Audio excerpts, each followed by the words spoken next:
Hello everyone, my name is Narendra Bhutani और आप सब देख रहे हैं पंजाब केसरी और Navodaya times.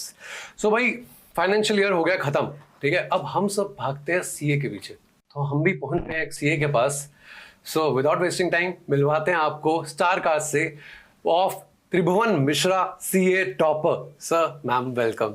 Thank you so much भाई, थैंक यू। सर, पहला सवाल आपसे है, ये है कौन त्रिभुवन मिश्रा? त्रिभुवन मिश्रा एक आम आदमी है जो बहुत ईमानदार है, ऑनेस्ट है, और वो अपनी ऑनेस्टी, अपने परिवार से प्रेम करता है, अपने जॉब से, सीए से बहुत ज़्यादा प्रेम करता है, और उसको बचाने के लिए वो एक ऐसे सर्कमस्टेंसेस में फंस जाता है जहाँ से निकलना थोड़ा सा मुश्किल हो जाता है, और वही पूरी सीरीज है। ये थोड़ा सा मुश्किल नहीं है, बहुत मुश्किल है, बता रहा हूँ। बहुत मुश्किल है। अच्छा, सर, एक और सवाल कि आपको ये रोल मिला कैसे? मतलब एकदम होता है ना, घर में एक्टर बैठा हुआ है यार कोई, मतलब आप नो डाउट आप बहुत बिजी हो, राइटिंग में बहुत चीज़ें करते हो आप, बट स्टिल जब ये आपको न्यूज़ मिली कि हाँ ये कैरेक्टर आपको मिलने वाला है, ये आप कैरेक्टर कर रहे हो, सो कैसा लगा आपको? क्या रिएक्शन था आपका एंड क्या कास्टिंग का क्या प्रोसेस था? नहीं, एक्चुअली ये वो वाली स्क्रिप्ट होती है जो बहुत रेयर किसी एक्टर के पास आती हैं, या मेरे पास से बहुत कम गुजरती हैं ऐसी स्क्रिप्ट। तो जब ये स्क्रिप्ट मैंने इसके कुछ इनिशियल एपिसोड पढ़े थे मैंने, तो मैं पुनीत के और राम संपत जो कि प्रोड्यूसर भी हैं, और पुनीत जो उसके क्रिएटर हैं, उनके पीछे पड़ गया था। कहीं से मैंने उनका नंबर जुगाड़ किया और उनको इतने मैसेज किए कि अंत में उन्होंने मेरे से जूम कॉल किया और हम लोगों ने बहुत देर बात की, एंड देन उसी बीच उन्होंने मेरा कुछ काम भी देख लिया था, तो दे वर कन्विंस्ड। तो अच्छा, ऐसे काम मिल जाता है क्या? ऐसे पीछे नहीं, मतलब लगा कि मैंने उनसे बोला था मेरा ऑडिशन ले लो आप, तो अगर मुझे लगा कि एक चांस तो दें कि ऑडिशन कर लें, अब उसके बाद वो लोग मुझे ले या ना ले, क्योंकि देखो त्रिभुवन मिश्रा जो कैरेक्टर है, जो काम मैंने अभी तक किए हैं, उसमें किसी भी राइटर को थोड़ा सा मुश्किल होगी फिट करने में, मुझे वो मैं समझता था बात।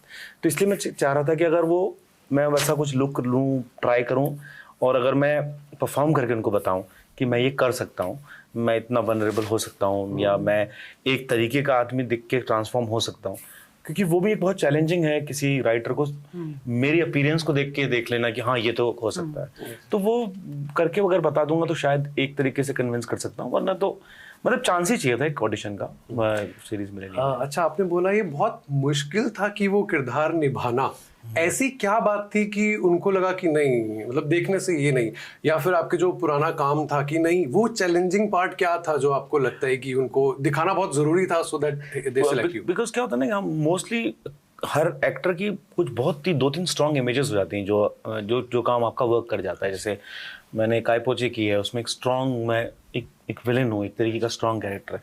अब उसको देख के कोई त्रिभुवन नहीं दे सकता मुझे, but I have to make sure that उन्होंने फिर शायद तुम्हारी सुलू देख ली थी और अजीब दास्तान देख ली थी, तो उनको लगा हाँ नहीं ये दोनों शेड में कर सकता है काम।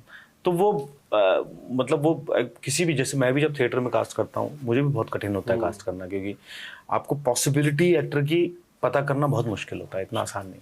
बिल्कुल बिल्कुल सही बात है, क्योंकि एक वर्सेटैलिटी एक्टर की कितना वो कर सकता है, बहुत ज़्यादा जो है बहुत बहुत डिफिकल्ट होता है। And finally you are CA topper Tribhuvan Mishra.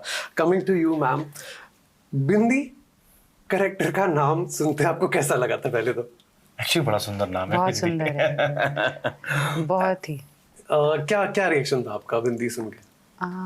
क्या एनालाइज करा था आपने कि क्या होगा? You know, there's the idea of negative space in art. Like this is all blank, let's say, and you put something here. In ratio with the space, this thing gains prominence. You know, so like with a bindi, you know, you put a small thing, you put it in a face, but it's not that people are looking at the bindi, but because of the existence of something so small and delicate, it's as if the attention gets reframed, you know.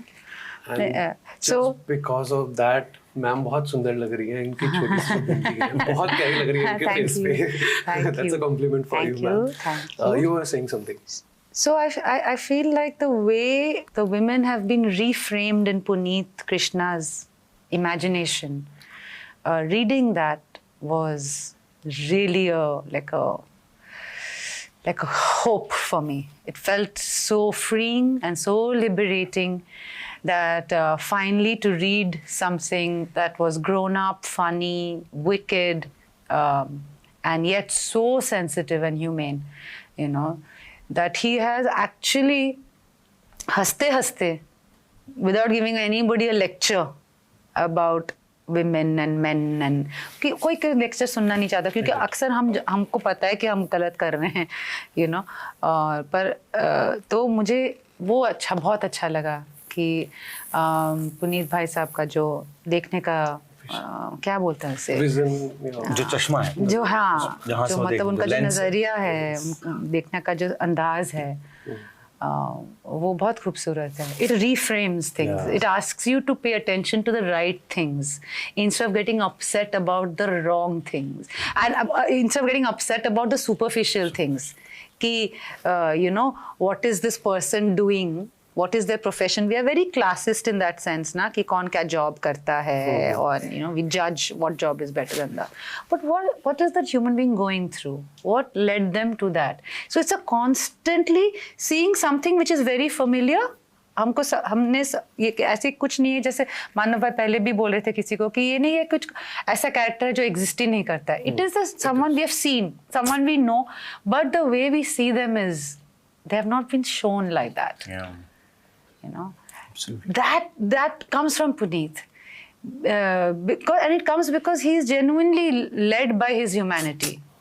You know, so वो दिख ही जाता है, and it's very hard to hide that. It's very hard to explain it. Also मेरे को लगता है एक तो है लिखना, और ऊपर से है कि जब मैं शूट कर रहा था, क्योंकि मैंने बहुत लंबा शूट किया है, तो एवरी टाइम मतलब हम लोग मैं एक्टरों से मिल रहा था, अलग अलग एक्टर्स जो सीन करने आते थे, आपको वो दिखता है डिटेलिंग ऑफ कास्टिंग कि कहाँ से कौन से एक्टर उठा के लाए. एवरी टाइम मैं किसी नए एक्टर से मिलता था, पुनीत भाई आते थे, अच्छा वो एक्टर आए हैं आज, उनका सीन है, इनसे मिल लेते हैं.